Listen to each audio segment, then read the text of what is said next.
नमस्कार. मी भाऊ तोरसेकर. तुम्ही बघत आहात प्रतिपक्ष. मित्रांनो, काल परवा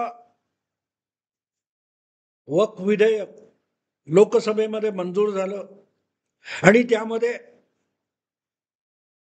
उद्धव ठाकरे यांची उभाटा शिवसेना पूर्णपणे उघडी पडली. पूर्णपणे उघडी पडली आणि गिरे तो भी टांग ऊपर या नियमानुसार किंवा उक्तीनुसार उद्धव ठाकरे यांनी परत एकदा पत्रकार परिषद घेऊन आपण कसे हिंदुत्ववादी आहोत आणि भाजप हाच कसा मोहम्मद अली जिन्नांचा वारसा चालवतोय असली काहीतरी मुक्ताफळं एक पत्रकार परिषद घेऊन उधळली. मला त्यात हसावं की रडावं हे कळत नाही, कारण उद्धव ठाकरे हे हळूहळू करत तारतम्याच्या पलीकडे गेलेले. आपण काय बोलतोय, त्याचा अर्थ काय होतो, या निमित्ताने बऱ्याच दिवसांनी एका चॅनेलवर गेलो. मला आवडत नाही, पण प्रसन्न जोशीने खूप आग्रह केला. तो एबीपी माझावर परत आलाय म्हणून मी सहभागी झालो होतो आणि त्याने हाच प्रश्न विचारला की काय झालं. विषय जर एका वक्फ बिलाचा होता, मुस्लिम ट्रस्ट विषयक जो धर्मदाय विषयक कायदा आहे वक्फ, त्याविषयी कायदा होता, तर त्याच्यात हिंदुत्व कुठून आलं. आणि हा कायदा हा मुस्लिमांच्या फायद्याचा आहे, मुस्लिमांसाठी लाभदायक आहे, अशी भाषणे एकामागून एक भाजपच्या नेत्यांनी लोकसभेत केली. तर मग भाजपचं हिंदुत्व आणि मुस्लिम लाभदायक कायदा हा विरोधाभास नाही का, असा प्रश्न विचारला. म्हटलं गंमतच आहे, गंमत आहे. उद्धव ठाकरे बोलतात म्हणून विरोधाभास होतो. उद्धव ठाकरे जे बोलतात, उद्धव ठाकरे ही व्यक्तिमत्वच विरोधाभास आहे की त्यांनी फक्त डोक्याला जाडीदार टोपी घालणं आणि दाढी वाढवून दाढ्या कुरवाळणं एवढंच बाकी ठेवलंय. त्या उद्धव ठाकरे यांच्या हिंदुत्वाची व्याख्या काय, दुसऱ्यांचं हिंदुत्व कसं चुकीचं आणि आपलं हिंदुत्व कसं महान, हे ते नेहमी सांगत असतात. पण हिंदुत्वाची व्याख्या काय हे कधी त्यांना सांगावंसं वाटलं नाही. पण मुद्दा असा आहे की मला त्या चर्चेमध्ये मोजकं बोलता येतं आणि म्हणून मी ठरवलं की या विषयावर उद्धव ठाकरे यांचं हिंदुत्व म्हणजे काय हे सांगितलं पाहिजे. बाळासाहेबांना हिंदुत्वाची व्याख्या करताना कधी अडचण आली नाही, कारण ते उत्स्फूर्त होते. त्यांना हिंदू हित कळत होतं आणि हिंदू हित म्हटल्यानंतर मुस्लिमांचा विरोध असं नसतं. आता भाजपने ते वक्फ बिल आणलं, त्यानंतर भाजपचे एकापेक्षा एक नेते हे वक्फ कायदा जो आणलेला आहे किंवा त्याच्यातल्या ज्या सुधारणा आहेत त्या एकूणच मुस्लिम समाजासाठी आणि मुस्लिमांमधल्या गरिबांसाठी, सामान्य मुस्लिमांसाठी कशा लाभदायक आहेत हे सांगत होते. तर त्याच्यात हिंदुत्वाचा विरोध कुठून आला. मुस्लिमांचं भलं म्हणजे हिंदुत्वाचा विरोध, ही व्याख्या कोणी केली. अगदी बाळासाहेब सुद्धा सांगायचे की मी पाकिस्तान धार्जिण्या मुस्लिमांचा विरोधक आहे, मी मुस्लिमांचा विरोधक नाही. भले कितीही पुरोगाम्यांनी बाळासाहेबांना मुस्लिम विरोधी म्हणून त्यांचा चेहरा रंगवला असेल, पण बाळासाहेब कधीही मुस्लिमांच्या विरुद्ध नव्हते. हा, पण पाकिस्तान धार्जिणे पण आहे. इथे बसायचं आणि पाकिस्तान जिंदाबाद म्हणायचं होतं, हे सहन केलं जाणार नाही, ही बाळासाहेबांची भूमिका होती. ती मुस्लिम विरोधी नव्हती. जो आपला शत्रू देश आहे पाकिस्तान, हा आपला शत्रू देश आहे, त्याच्या विरुद्ध होती. आणि त्यामुळे इथे बसून भारताचं खाऊन जर तुम्ही भारताविरुद्ध जो बोलतो त्या पाकिस्तानच्या शब्दामध्ये सुरामध्ये सूर मिळवत असाल, असं आहे ते. त्या उद्धव ठाकरे हे तोंडाने बडबडणेने हिंदू आहेत किंवा हिंदुत्ववादी आहेत, पण कृतीने ते कट्टर हिंदुत्व विरोधी आहेत. त्यांनी आपलं हिंदुत्व किंचित दाखवायचा प्रयत्न केला अगदी अलीकडच्या काळामध्ये.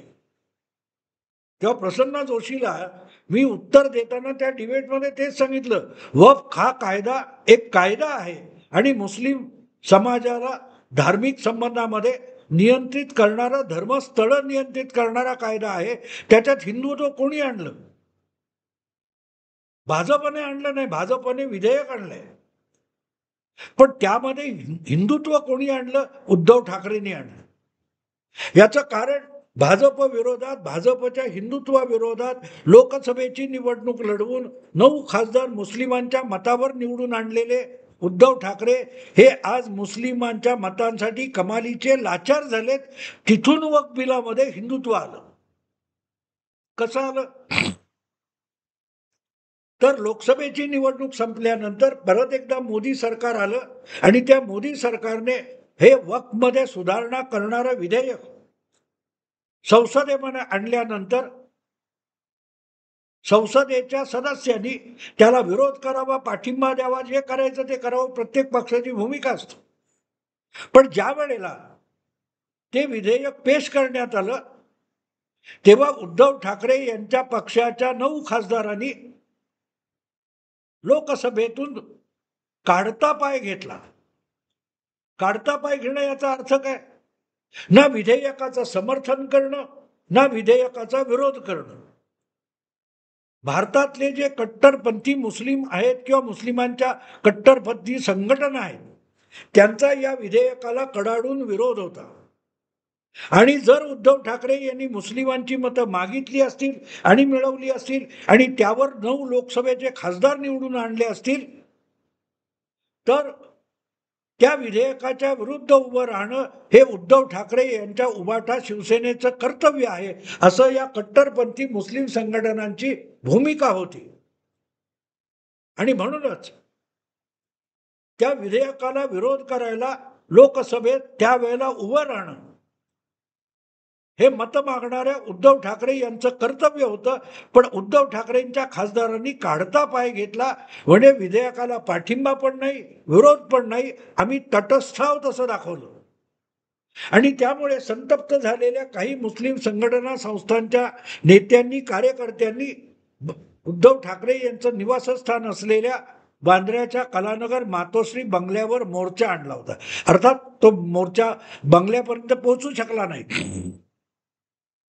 पण त्या 500 हजार मुस्लिम निदर्शकांनी आणि संघटनांनी उद्धव ठाकरे यांच्यावर गद्दारीचा आरोप केला. जे उद्धव ठाकरे 2.5 वर्ष गद्दार गद्दार गद्दार या शब्दावरच जगत होते, तेच लेबल या मुस्लिम मोर्चाने उद्धव ठाकरे यांच्या तोंडाला लावलं की तुम्ही गद्दार आहात, मतं आमच्याकडून घेता आणि आमच्या समर्थनासाठी लोकसभेत उभं राहत नाही, मतं काँग्रेस राष्ट्रवादीच्या विरोधात मागता आणि सरकार बनवताना त्यांच्याबरोबर जाता. ही फितरत आहे उद्धव ठाकरे, स्वभाव आहे. ज्याची मदत मागायची त्यालाच लाथ मारायची, याला प्रामाणिकपणा म्हणतात. हा उद्धव ठाकरेंचा शब्दकोश आहे. आणि तो शब्दकोश हिंदू मतदारांनी त्यांना दाखवला नव्हता विधानसभा निवडणुकीनंतर 5 वर्षापूर्वी. पण मुस्लिम तितके कोणाला फुकट उधार काही देत नाहीत. मतं दिलीत, आमच्या बाजूने उभे राहा, आमच्या भूमिकेचं समर्थन लोकसभेत करा, आणि नाही करणार असाल तर तुम्ही गद्दार आहात. जे भाजप 2019च्या विधानसभा निवडणुकीनंतर उद्धव ठाकरेंच्या बाबतीत बोलत होतं की उद्धव ठाकरे गद्दार आहेत, मतं भाजप बरोबर राहण्यासाठी घेतली आणि सरकार बनवताना काँग्रेस राष्ट्रवादी बरोबर गेले म्हणून उद्धव ठाकरे गद्दार आहेत, हे अमित शाह सांगत होते, देवेंद्र फडणवीस सांगत होते आणि एकनाथ शिंदे पण सांगायला लागले. गद्दारी काय असते? ज्या कारणासाठी मतं मागितली त्या कारणाच्या उलट विरुद्ध जाऊन ती कारणच पायदळी तुडवणं ही गद्दारी असते. तेव्हा एकनाथ शिंदे, देवेंद्र फडणवीस आणि मातोश्रीवर मोर्चा घेऊन येणारे ते मुस्लिम आणि त्यांच्या संघटना ह्या एका शब्दात बोलत होत्या, गद्दार. तेव्हा गद्दार गद्दार हा शब्द जो वापरला जातो तो गद्दार शब्दाचा अर्थ उद्धव ठाकरेंना त्या मुस्लिम मोर्चाने समजवला आणि तिथून वक्फ या कायद्यामध्ये किंवा वक्फ सुधारणा कायद्यामध्ये विधेयकामध्ये हिंदुत्व हा विषय आला. उद्धव ठाकरेंची तारांबळ उडाली. लोकसभा निवडणूक जिंकण्यासाठी, आपले उमेदवार निवडून आणण्यासाठी मुस्लिमांसमोर पदर पसरून आणि वाडगा घेऊन उद्धव ठाकरे उभे राहिले. मला मुस्लिमांची मतं पाहिजेत, हिंदूंनी मतं दिली नाही तरी चालेल, हे पुढचं वाक्य उद्धव ठाकरे बोलले नाही. पण मुस्लिमांची मतं पाहिजेत, कारण मला निवडणूक जिंकायची आहे. आणि मुस्लिमांनी त्यांच्यावर विश्वास ठेवून मतं दिली, जशी 5 वर्षापूर्वी युतीचं सरकार हवं म्हणून उद्धव ठाकरे मतं मागत होते आणि हिंदू मतदाराने मोठ्या संख्येने उद्धव ठाकरेंना मतं दिली काँग्रेस राष्ट्रवादीला सत्तेबाहेर ठेवण्यासाठी. पण मुख्यमंत्री होण्यासाठी त्या मतदारांच्या इच्छा आकांक्षा गद्दारी करून पायदळी तुडवलेले उद्धव ठाकरे मुस्लिमांना तरी न्याय कसे देतील, त्यांच्याशी प्रामाणिक कसे राहतील. उद्धव ठाकरे यांचं हिंदुत्व म्हणजे मतदाराशी गद्दारी. तेव्हा त्यांनी निवडणुका संपल्या, 2019च्या निकाल आले आणि तात्काळ मी दुसऱ्या टोकाला जाऊ शकतो, मी हिंदुत्वाशी गद्दारी करू शकतो, हे पहिल्या पत्रकार परिषदेत उद्धव ठाकरेंनी सांगितलं. आणि पुढे मुख्यमंत्री होण्यासाठी मतदारांनी ज्यांना नाकारायला सांगितलं होतं तेच शरद पवार आणि नाना पटोले यांच्याबरोबर उद्धव ठाकरे गेले. त्याला गद्दारी म्हणतात. आणि ती गद्दारी त्यांना समजावायला हा मुस्लिमांचा मोर्चा मातोश्रीवर चाल करून आला. त्यामुळेच कशामुळे आला की 5 वर्षापूर्वी हिंदू मूर्ख आहेत, हिंदूंनी तुम्हाला माफ केलं असेल, हिंदूंना तुमच्या गद्दारीची सहानुभूती असेल, पण मुस्लिमांच्या सहानुभूतीची अपेक्षा उद्धव ठाकरेंनी करू नये हे सांगायला मातोश्रीपर्यंत मोर्चा आला. तिथून वक्फ बिलामध्ये, वक्फ विधेयकामध्ये हिंदुत्व सुरू झालं. उद्धव ठाकरेंना लोकसभेच्या निवडणुकीत मतं देणाऱ्या मुस्लिमाने ठणकावून सांगितलं, हिंदू गद्दारी सहन करतात, मुस्लिम मतदार गद्दारी सहन करणार नाही. औरंगजेबाचं कौतुक करा, वक्फचा विरोध करा, वक्फ सुधारणाचा विरोध करा. त्यामुळे जी मतं लोकसभेत मिळाली, अरविंद सावंतांना मिळाली, ती मतं टिकवायची असतील तर हिंदू मतदाराला लाथ मारून, हिंदुत्वाला लाथ मारून मुस्लिम मतदाराच्या आणि मुस्लिमातल्या कट्टरपंथीयांच्या इच्छा पूर्ण करणं उद्धव ठाकरेंना भाग आहे. त्यामुळे आज उद्धव ठाकरेंचं जे हिंदुत्व आहे ते मुस्लिम मतांवर आधारित आहे. त्यामुळे उद्धव ठाकरेंचं माझं हिंदुत्व, कोण म्हणतो मी हिंदुत्व सोडलं, ते सोडता येत नाही आणि धरता येत नाही, ही उद्धव ठाकरेंची समस्या बनलेली आहे. आपल्या मराठीमध्ये एक सुंदर उक्ती किंवा म्हण आहे, धरलं तर चावतं, सोडलं तर पळतं. साप पकडला तुम्ही शेपटीच्या बाजूने की तो असा वळून येतो डंक मारायला, की तुम्ही सोडला की तो पळायला लागतो. परत शेपूट पकडायची तर वळून डंक मारायला येतो. आणि त्यामुळे धरला तर चावतो, सोडला तर पळतो. उद्धव ठाकरेंच्या हिंदुत्वाची अवस्था नेमकी तशी झालेली आहे. हिंदुत्व सांभाळायला गेलं, कट्टर हिंदुत्व आहे म्हणून दाखवायला गेलं तर मुस्लिम मतदार जाणार आणि मुस्लिमांचं लांगुल चालन करायचं मतांसाठी तर हिंदू मतदार जाणार. म्हणजे मुस्लिम धरला की हिंदू पळतो, हिंदू धरला की मुस्लिम पळतो. या सगळ्या संकटामध्ये उद्धव ठाकरेंनी स्वतःला ढकलून नेलेलं आहे. कोणी त्यांना तिथे पाठवलेलं नाही, कोणी त्यांना त्या गर्तेत ढकललेलं नाही. वक्फ प्रकरणाने बाकीच्या देशातलं राजकारण वेगळं झालं असेल, पण वक्फ विधेयक हे महाराष्ट्रासाठी एकदम वेगळं राजकारण होतं.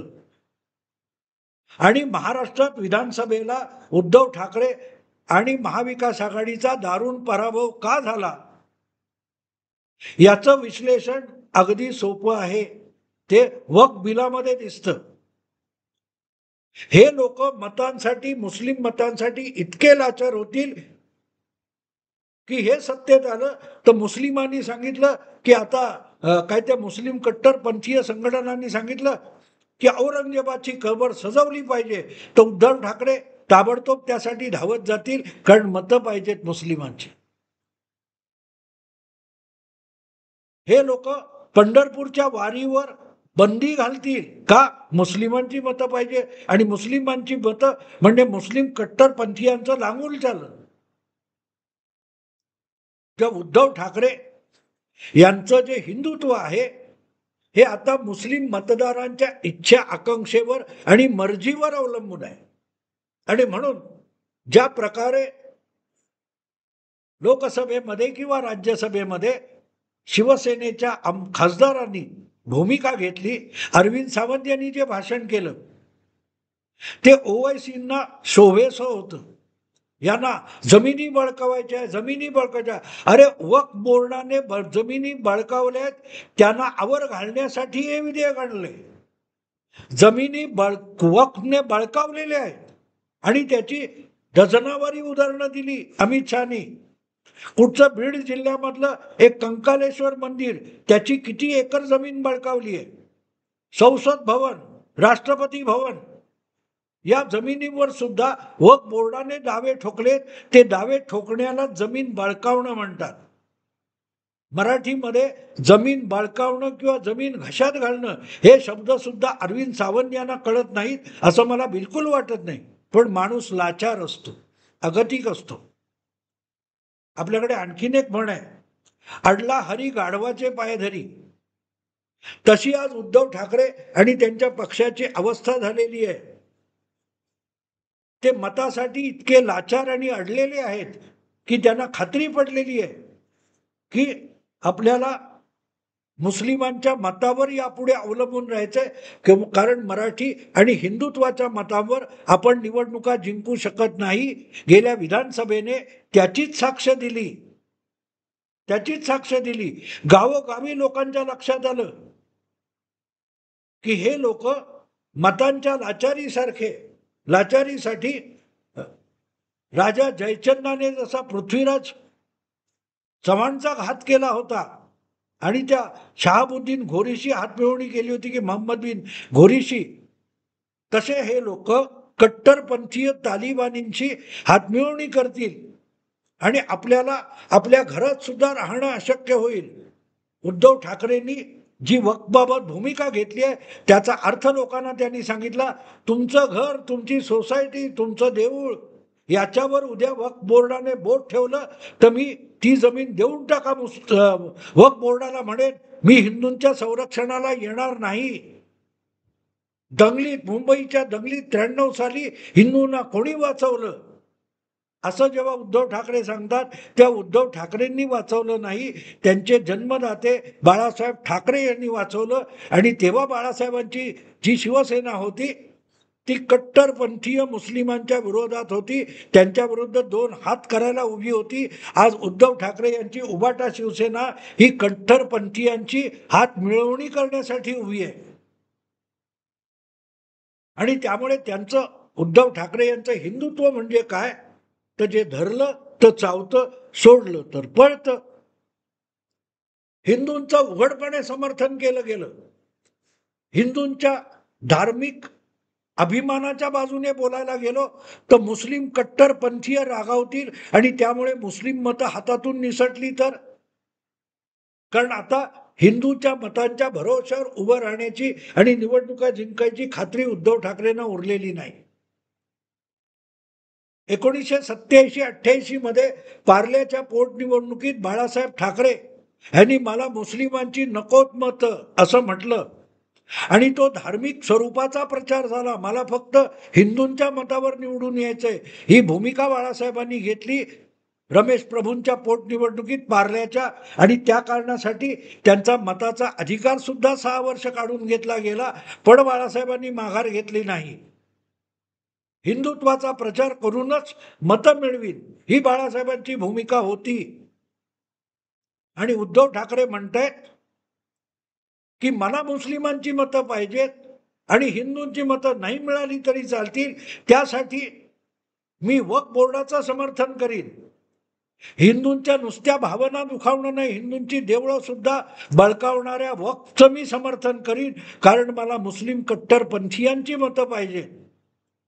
कुठून कुठे आलंय हिंदुत्व? बाळासाहेबांचं हिंदुत्व आणि उद्धव ठाकरेंचं हिंदुत्व यामध्ये हा जमीन आसमानाचा फरक पडलेला आहे. बाळासाहेबांना हिंदुत्व धरल्यानंतर काही चावेल याची भीती नव्हती. उद्धव ठाकरेंना हिंदुत्व हाताशी धरलं तर मुस्लिम मतं जातील ही भीती चावते, आणि म्हणून उद्धव ठाकरे यांच्या हिंदुत्वाची व्याख्या सोपी आहे. जे धरलं तर चावतं आणि सोडलं तर पळतं. हिंदुत्व सोडलं की हिंदूंची मतं जाणार ही भीती आहे, पण मुस्लिमांची मतं हिंदूंना दुखावलं तर मिळणारच याची खात्री आहे. आणि म्हणून कुठच्याही टोकाला जाऊन आपण मुस्लिमांचं लांगुलचालन करणार.